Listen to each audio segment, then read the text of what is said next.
சட்டமன்ற கூட்டத்தொடரில் நகராட்சி நிர்வாகம் மற்றும் குடிநீர் வழங்கல் துறைக்கான மானிய கோரிக்கை மீதான விவாதத்தில் அமைச்சர் KN நேரு பேசி வருகிறார். அதனை பார்க்கலாம். மாண்புமிகு ராஜன் செல்லப்பா அவர்கள் பேசுகிற போது ஹைகோர்ட் பின்புறமெல்லாம் 2 சரையும் சைக்கிளில் நான் செல்கிற போது அங்கு குப்பைகளாக இருக்கிறது என்று சொன்னார்கள். நான் யாரையும் குறை சொல்ல விரும்பவில்லை.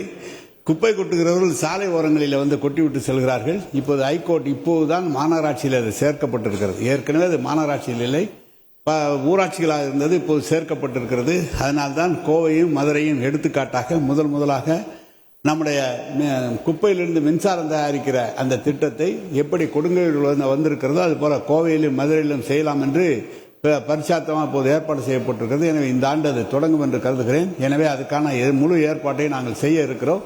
குப்பைகளை நீங்கள் சொன்னதை கவனத்தில் கொள்கிறோம். அதை எப்படி எடுக்க முடியுமோ அதை எடுத்து சுத்தப்படுத்துவதற்குரிய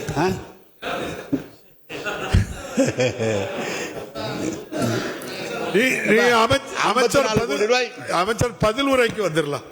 பதில் உரைக்கு வந்துடலாம். செய்திகளை உடனுக்குடன் தெரிந்து கொள்ள உடனே சப்ஸ்கிரைப் பண்ணுங்க.